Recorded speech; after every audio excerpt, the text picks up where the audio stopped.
Hi, hello, வணக்கம். எல்லாரும் எப்படி இருக்கீங்க? இது சன்பீடியா தமிழ். நான் உங்கள் சோழராஜன். நம்மளுடைய நேர்மறை சக்திகளை அதிகரித்திக்கணும் அப்படின்னு சொன்னால் பலவிதமான முறைகளில் நம்மளுடைய நேர்மறை ஆற்றலை, நம்முடைய ஆறாவுடைய வைப்ரேஷனை பாசிட்டிவாக மாற்றிக்கொள்வதற்கு நம்ம முன்னோர்கள் பலவிதமான வழிகளை நமக்கு சொல்லி கொடுத்துருக்குறாங்க. சரி, ஏன் நம்மளுடைய நேர்மறை ஆற்றலை அதிகரிச்சுக்கணும்? நேர்மறை அப்படிங்கிற இந்த பாசிட்டிவ் வைப்ரேஷன் அப்படி என்கிற அந்த ஒரு அதிர்வலை தான் நம்மளுடைய செயலாக்கத்திற்கு உதவி புரியுது. நம்ம எதை செஞ்சாலும் நேர்மறை ஆற்றல் என்பது நமக்கு அதிகமாக இருக்கிற பட்சத்தில் நம்மளுடைய எண்ணங்களும் நம்முடைய செயல்களும் வெற்றியை நோக்கியே இருக்கும். தோல்வி என்பதே இருக்காது. எதிர்மறை ஆற்றல் நிறைந்த நபர்களாக, எதிர்மறை ஆற்றல் நிறைந்த சூழல் நிறைந்த ஒரு வாழ்க்கையில் நம்ம வாழும்போது நமக்கு தோல்விகளும் ஏமாற்றங்களும் எப்போதுமே வந்துக்கிட்டு தான் இருக்கும் அப்படி என்பது அனைவரும் அறிந்த ஒரு விஷயம். நம்ம என்னதான் மேனிஃபெஸ்டேஷன் செஞ்சாலும், ஈர்ப்பு விதியை முயற்சி செய்து பார்த்தாலும் பல நேரங்களில் நமக்கு தோல்வி அடைய காரணமாக சில விஷயங்கள் இருக்கு. நம்மளையும் மீறிய இந்த பிரபஞ்ச ஆற்றலிலே நேர்மறை ஆற்றல் குவிந்திருக்கிற சில ஆன்மீக தலங்களை தான் நம்ம நாடி போக வேண்டி இருக்கும். அதற்காக தான் நம்ம முன்னோர்கள் என்ன செஞ்சிருக்காங்கன்னா, ஆலயம் தொழுவது சாலவும் நன்று அப்படின்னு நம்ம அவை சொன்னது போல சக்தி மையங்களாக ஆலயங்களை நிர்மாணித்து வச்சிருக்கிறாங்க. எதற்காக இந்த ஆலயங்கள் சக்தி மையங்களாக செயல்படுது? தனி மனிதனுடைய அவனுடைய நேர்மறை ஆற்றலை அதிகரித்து கொள்வதற்கு இந்த சக்தி மையங்களுக்கு போயிட்டு வழிபாடுகளும் பிரார்த்தனைகளும் தியானங்களும் தவங்களும் செய்யும் பட்சத்தில் நமக்கான நேர்மறை ஆற்றலானது அதிகரிக்கும். அப்படி அதிகரிக்கும் போது அந்த ஆற்றலின் வாயிலாக நம்முடைய எண்ணங்கள் விரைவாக செயல்படும். நம்மளுடைய தேவைகளை நாம் விரைவாக நிறைவேற்றி கொள்ளலாம். அதற்கு தான் முன்னோர்கள் நமக்கு சித்த புருஷர்கள்லாம் என்ன செஞ்சாங்கன்னா, சாமானிய மனிதர்களால் அவர்களைப் போல தவ வலிமை பெற முடியாது. பல அந்த இல்வாழ்க்கை சூழ்நிலைகளில் அவர்களால் சந்ததியினர்களுக்கு அந்த துறவு மூலியமாக ஆற்றல்களை பெறுவது என்பது சிரமமாக இருக்கும். அனைவரும் துறவு மேற்கொண்டால் என்ன ஆகும்? இந்த பிரபஞ்சம் எப்படி தழைக்கும்? அதனால் அவங்க என்ன பண்ணியிருக்காங்க, நம்மளை போன்ற பின்னாடி வருகிற சந்ததியினர்களுக்காக ஆலயங்களை நிர்மாணித்து சக்தி மையங்களை உருவாக்கி, முக்கியமான ஆலயங்கள் எவ்வளோ இந்த உலகத்தில் பல ஆயிரம் கோடி கணக்கான ஆலயங்கள் இருந்தாலும் குறிப்பிட்ட சில ஆலயங்களுக்கு தனி ஒரு ஆற்றல் அதிகத்தன்மை இருக்கு. ஒவ்வொரு மதத்தினருக்கும் அது உண்டு. எப்படி கிறிஸ்தவர்களுக்கு ரோம், இஸ்லாமியர்களுக்கு மக்கா மெதினா, அதுபோல இந்துக்களுக்கு பலவிதமான முக்கிய சக்தி மையங்களாக இருக்கிற தலங்கள் இந்த உலகம் முழுவதும் நிறைந்திருக்கு. அதுவும் இந்தியாவில் அதிகமாக இருக்கு. நிறைய ஆலயங்கள் இருக்கு. அதில் குறிப்பிடத்தக்க சில ஆலயங்களில் நேர்மறை ஆற்றல்கள் அதிகமாக குவிஞ்சிருக்கு. அந்த மாதிரி கோயில்களுக்கு போயிட்டு வரும்போது நம்முடைய வாழ்க்கையில் சில மாற்றங்களை நம்ம கண்கூடாக பார்க்க முடியும். இந்த ஆலயங்களோட சக்தி என்னன்னு பார்த்தா, நாம் சாதாரணமாக அந்த கோயிலுக்கு பயணம் செய்து சில நிமிடங்கள் அந்த ஆலயத்தோட கருவறை முன்னாடி நின்று பிரார்த்தனை செஞ்சுட்டு வந்தாலே நமக்கு அந்த அளவுக்கான மாற்றத்தை தரும். அப்போ அந்த ஆலயங்களில் நீண்ட நேரம் அமர்ந்து மந்திர ஜபமோ பிரார்த்தனையோ அல்லது மேனிஃபெஸ்டேஷனோ செய்யும் போது நம்முடைய எண்ணத்திற்கான வலிமை என்பது அதிகரிக்கும். அதன் மூலியமாக நேர்மறை ஆற்றல் அதிகரிப்பதின் காரணமாக நம்முடைய எண்ணங்கள் விரைவாக செயல்பட துவங்கும். நம்முடைய விருப்பங்கள் நிறைவேறும் சீக்கிரமாக. என்னதான் நீங்கள் ஈர்ப்பு விதியை பயன்படுத்தி நேர்மறை சக்திகளை அதிகரித்து கொள்வதற்கு நேர்மறையான வாக்கியங்களை, பாசிட்டிவ் அஃபர்மேஷன்களை பயன்படுத்தினாலும் ஆலயங்களுக்கு சென்று அங்கே போய் நீங்கள் உங்களுடைய மேனிஃபெஸ்டேஷன் முறைகளை பயன்படுத்தும் போது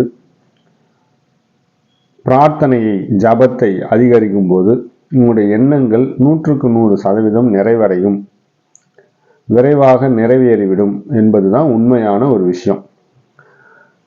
அது போன்ற நம்ம இந்தியாவிலையும் சரி உலக அளவிலையும் சரி அதிகமான நேர்மறை சக்தி, ஹை பாசிட்டிவ் ஸ்பிரிச்சுவல் எனர்ஜி அப்படின்னு சொல்லப்படுகிற நேர்மறை சக்தியை கொண்டதாக ஏற்றுக்கொள்ளப்படுகிற சில புனித ஆலயங்கள் இருக்கு.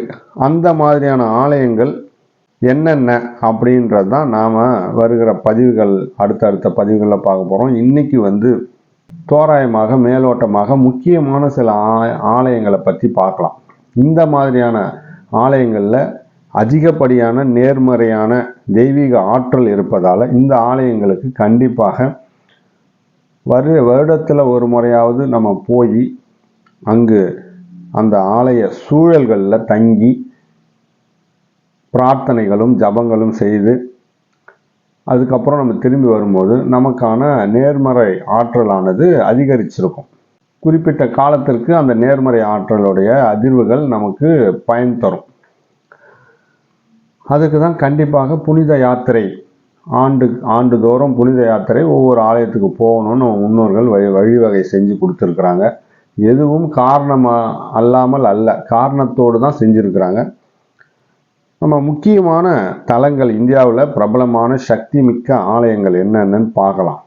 திருப்பதி வெங்கடேஸ்வரர் கோயில், இது உலக பிரசித்தி பெற்ற ஒரு கோயில். அந்த அளவுக்கு நேர்மறை ஆற்றல்களை தன்னகத்தை கொண்டிருக்கிற ஒரு ஆலயம், தன்னகத்தை கொண்டிருக்கிற ஒரு மலையும் கூட. அதீதமான நேர்மறை சக்தியை கொண்ட ஒரு திருமலை திருப்பதி. அனைவராலும் புனித யாத்திரை மேற்கொள்ளப்படுகிற ஒரு ஆலயம். இந்தியா முழுவதும் உலக அளவிலும் பிரசித்தி பெற்ற இந்த ஆலயத்துக்கு நம்மளால் முடிந்த வரை ஒரு 6 மாதத்துக்கு ஒரு முறையாவது போகணும், அல்லது ஆண்டுக்கு ஒரு முறையாவது இந்த ஆலயத்துக்கு நம்ம போயிட்டு வரும்போது நம்மளுடைய நேர்மறை ஆற்றலானது பெருகும் அப்படி என்பது நம்பிக்கையாக இருக்குது. கண்கூடான ஒரு காட்சியாகவும் இருக்குது. அங்கு போகிற பக்தர்களை வைத்து நம்ம தெரிஞ்சுக்கலாம் அவர்களுடைய அந்த ஆற்றல், அந்த கோயிலோட ஆற்றல் என்னவாக இருக்கும் அப்படின்றது நம்ம போகிற பக்தர்களின் கூட்டத்தின் வாயிலாகவே நம்ம தெரிஞ்சுக்க முடியும். அடுத்தது பார்த்திங்கன்னா காசியில் இருக்கிற காசி விஸ்வநாதர் கோயில் வாரணாசியில். இது ரொம்பவே அதிக நேர்மறை ஆற்றலை வெளியிடுகிற ஒரு சக்தி மையமாக இருக்கிறது. இது சைவ தலத்துக்கு எடுத்துக்காட்டான ஒரு தலமாகவும் இருக்குது. இன்றைக்கும் காசியில் இருக்கிற கங்கையில் அந்த நீரோட தன்மை என்பது இன்னமும் விவாதத்துக்குட்பட்ட ஒரு விஷயமா இருக்குது. அவ்வளோ பிணங்களை அதில் போட்டும் குப்பைகளை கொட்டியும் அந்த நீரின் புனிதத்தன்மை என்பது மாசுபடாமல் இருக்குது அப்படிங்கிற ஒரு விவாதம் நடந்துக்கிட்டு இருக்கு. இதுவே அந்த நகரத்தில் இருக்கிற நேர்மறை ஆற்றலின் வெளிப்பாடாக இருக்கிற அந்த ஆலயம், கங்கை நதி, இது எல்லாமே எடுத்துக்காட்டாக இருக்குது.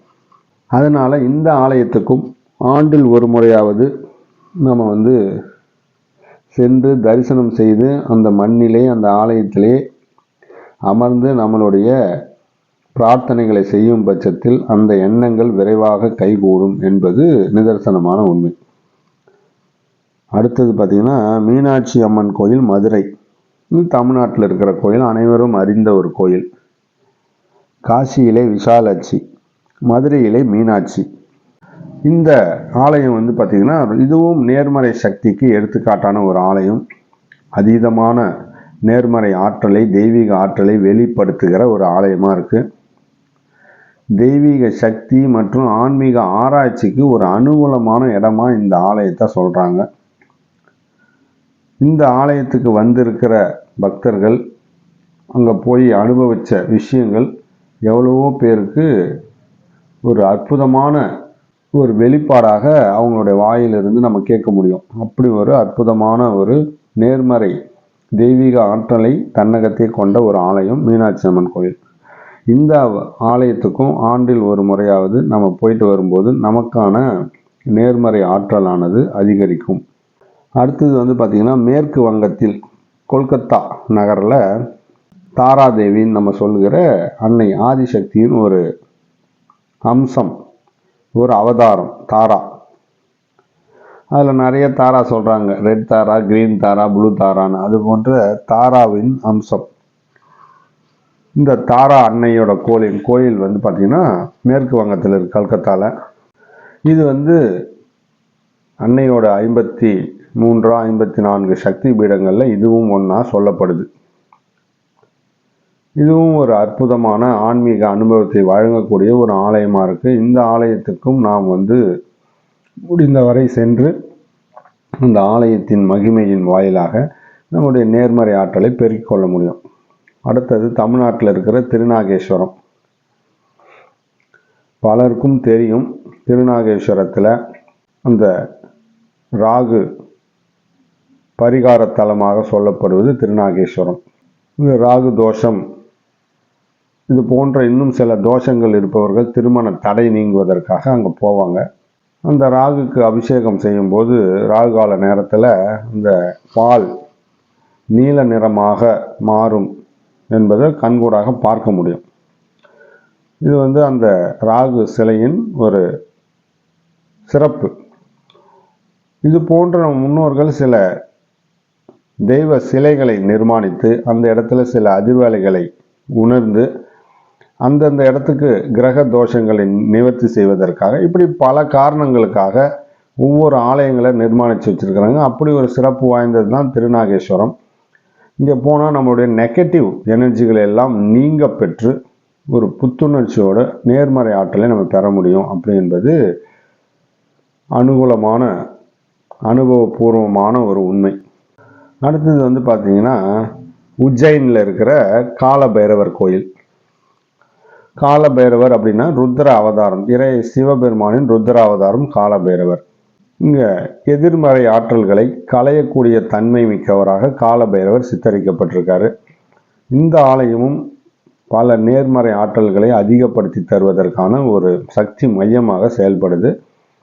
உஜ்ஜயினியில் இருக்கிற இந்த ஆலயத்துக்கும் முடிந்தவரை சென்று அங்கு பிரார்த்தனைகளும் ஜபங்களும் தியானங்களும் செய்கிற பட்சத்தில் நமக்கான எதிர்மறை ஆற்றல்கள் அடியோடு அழிந்து நேர்மறை ஆற்றலின் ஒரு வீரியத்தை நம்ம வந்து உணர முடியும் அப்படி என்பது அனுபவபூர்வமான உண்மையாக இருக்குது பலருக்கும். அதுக்கப்புறம் பார்த்திங்கன்னா இந்த சக்தி பீடங்கள்லேயே ஒரு 54 சக்தி பீடங்கள்லேயே 7 முக்கியமான சக்தி பீடங்கள் இருக்குது. 54 ஆலயங்களுக்கும் போக முடியலனாலும் இந்த முக்கியமான 7 சக்தி பீடங்களுக்காவது போய் வருவது சிறப்பு, நேர்மறை ஆற்றலை அதிகரிக்கும். அதாவது அதில் காமாக்கியா கோயில் சொல்கிற அசாமில் இருக்கிற காமாக்கியா தேவி, இந்த சக்தி பீடத்துக்கும் நம்ம போய் வருவது என்பது ஒரு நேர்மறை ஆற்றலை நமக்கு அதிகரித்து தரும். அதே போல் கொல்கத்தாவில் இருக்கிற தாராதேவி கோயில், உஜ்ஜயினில் இருக்கிற மாகாளி, வாரணாசியில் இருக்கிற விஷாலாட்சி, இமாச்சல் பிரதேசில் இருக்கிற ஜவாலா தேவி, பீகாரில் இருக்கிற மங்கள கௌரி, மேற்கு வங்கத்தில் இருக்கிற நலதேஸ்வரி, இந்த சக்தி பீடங்களில் இருக்கிற அன்னையை தரிசனம் செய்வதும் நமக்கு நேர்மறை ஆற்றலை அதிகரித்து தரும் அப்படின்னு சொல்லப்படுது. உலக அளவில் ஆன்மீக சக்தி வாய்ந்த இடம்னு பார்த்திங்கன்னா புத்தர் ஞானம் அடைந்த இடம், அதுவும் ஒரு சக்தி மையமாக இருக்குது. இப்போ நம்ம பார்த்த ஆலயங்கள்லாம் வேறு வேறு மாநிலங்கள்லையும் நம்ம மாநிலங்களிலும் இருப்பதை தான் நம்ம பார்த்தோம். இப்போ நம்ம மாநிலத்துக்குள்ளார இருக்கிற ஆலயத்துக்கே போவதே பலருக்கும் சிரமமாக இருக்கும்.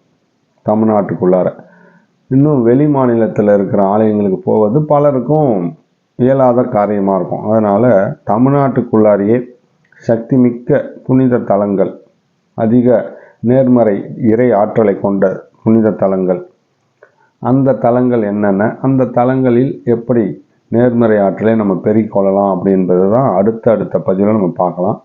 இது போன்ற ஆன்மீக தகவல்களை தெரிந்து கொள்வதற்கு நம்மளுடைய சன்பீடியா தமிழ் சேனலை சப்ஸ்கிரைப் பண்ணிக்கோங்க. மற்றவர்களுக்கும் இதை ஷேர் பண்ணுங்கள். மீண்டும் ஒரு நல்ல பதிவில் உங்களை சந்திக்கிறேன். நன்றி, வணக்கம்.